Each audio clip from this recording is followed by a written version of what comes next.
My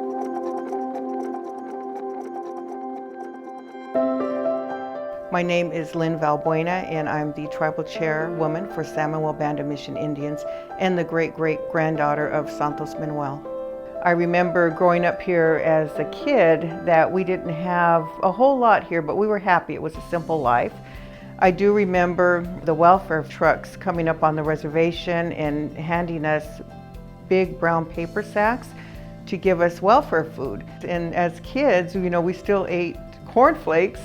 And when we didn't have milk, we would put the bowl of cornflakes under the water faucet and use it with water instead of milk. And I remember my cousins and my dad and elders that would go up the hill and shoot deer and bring them down, and then they would cook the deer and would eat the meat.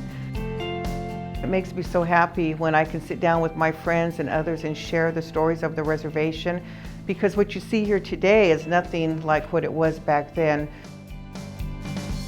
Over time, as things changed, we needed to get assistance and help from the federal government. It was at first difficult to have people understand how you enter a sovereign nation and how we do for ourselves.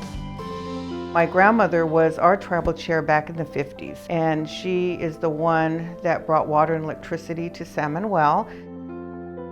So here, all these years later, we're still doing it to try to help, everyone here on our reservation. It's so important to us that we have programs for our children, for our elders, for our tribal members, for whatever need that they may have. We always have that overall community wellness, but also for the community out in the city. San Manuel was able to create a program through community outreach and give back to community organizations that needed assistance, that needed help. San Manuel gave generously to LifeStream to help with the funding for the blood mobile, whether it's rare blood diseases or something that can help others.